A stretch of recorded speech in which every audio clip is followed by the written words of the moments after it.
الحمدللہ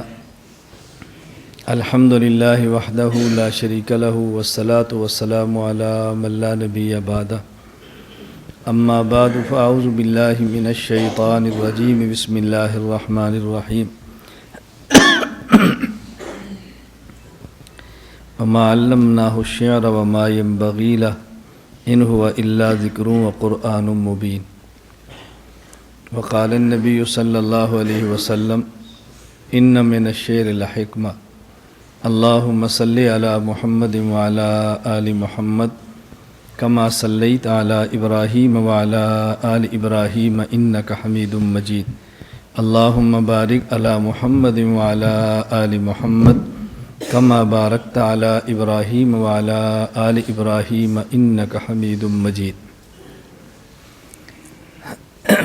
اللہ رب العزت کا احسان ہے ان خاص افراد پر جن کو اللہ قرآن کریم کا علم عطا فرمائے، اور اللہ رب العزت کا احسان ہے خاص ان افراد پر جن کو اللہ اپنی اور اپنے حبیب صلی اللہ علیہ وسلم کی محبت عطا فرمائے۔ ابھی مجھ سے قبل آپ نے سنا کہ دو بچوں نے قرآن کریم ختم کیا اور آخر سبق آپ کو سنایا ہے۔ اللہ تعالیٰ ان کو عمل کی بھی توفیق عطا فرمائے، قرآن کریم سمجھنے کی بھی توفیق عطا فرمائے، ان کو اپنے والدین، خاندان، اساتذہ اور ہم سب کے لیے صدقہ جاریہ بنائے۔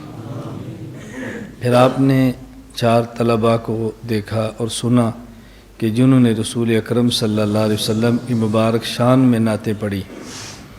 اللہ تعالی ہم سب کو حضور اکرم صلی اللہ علیہ وسلم کی سچی محبت عطا فرمائے اور آپ کی اطاعت کرنے کی توفیق عطا فرمائے۔ اور ہمارے پاس اس سے بڑا اور کیا سرمایہ ہے کہ اللہ اپنے نبی کی محبت عطا فرمائے۔ ہمارا پہلا اور آخری سہارا حضور اکرم صلی اللہ علیہ وسلم کی ذات گرامی ہے۔ نبی کریم صلی اللہ علیہ وسلم کے مبارک حجرہ جس میں آپ رہتے تھے، کسی نے دیکھا تو اس نے اس حجرہ مبارکہ کو دیکھتے ہوئے بہترین کلام کیا ہے۔ یا بدیع الدل والغنج لک سلطان علی المہج ان بیتا انت ساکنہ غیر محتاج الی السرج وجہک المعمول حجتنا یوم یاتی الناس بالحجج۔ یا بدیع الدل والغنج، اے حسن و جمال والے پیغمبر، لک سلطان علی المہج، لوگ حکومت بدن پہ کرتے ہیں، آپ دلوں پہ کرتے ہیں۔ ان بیتن انت ساکنہ، جس مکان میں آپ تشریف فرما ہیں، غیر محتاج الی السرج، یہ سورج اور چراغ کا محتاج نہیں ہے۔ وجہک المعمول حجتنا، جب قیامت کے دن اللہ پوچھیں گے لوگوں سے تم کیا لائے ہو، لوگ اپنے اعمال پیش کریں گے، وجہک المعمول حجتنا یوم یاتی الناس بالحجج، اور ہم اعمال نہیں آپ کا مبارک چہرہ پیش کریں گے کہ اللہ ہم اس چہرے کے شیدا ہیں، ہم اس چہرے کے عاشق ہیں۔ تو کتنی بڑی نعمت ہے رسول اکرم صلی اللہ علیہ وسلم کی سچی محبت اور رسول اکرم صلی اللہ علیہ وسلم کا سچا عشق کسی کو مل جائے، کتنی بڑی بات۔ عشق نام ہے اشدیت محبت کا۔ ایک ہے لفظ شدید، ایک ہے اشد۔ شدید کہتے ہیں زیادہ، اشد کہتے ہیں سب سے زیادہ۔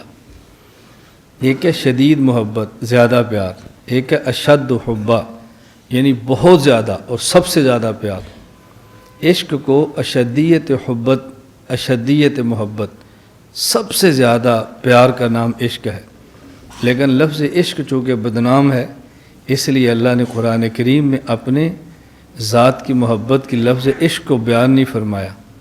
والذین آمنوا اشد حبا للہ، لفظ اشد فرمایا، لفظ عشق استعمال نہیں کیا۔ اس سے معلوم ہوتا ہے کہ محاورات اور عرف میں جو لفظ بدنام ہوں ان لفظوں سے بھی بیان کرنے سے بچنا چاہیے، ان الفاظ سے بھی اجتناب کرنا چاہیے۔ خیر میں تو عنوان طور تھا، ہمارا خانقاہ اجتماع تھا، تو جب ہمارا زور کے بعد آج نعت کا مقابلہ تھا، مختلف طلباء نے پڑھی، ان میں جو اول دوم سوم تھے ان کو انعام دیا۔ اس کی وجہ کیا ہے؟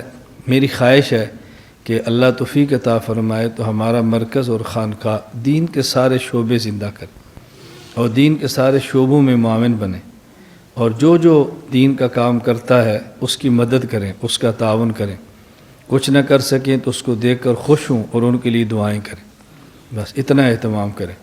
تو اس لیے ہم کبھی نعت کا مقابلہ کراتے ہیں، کبھی تقریر کا مقابلہ، کبھی تحریر کا مقابلہ، مسابقہ، تاکہ طلبہ آگے بڑھیں اور مزید ان کے اندر رغبت اور محبت پیدا ہو۔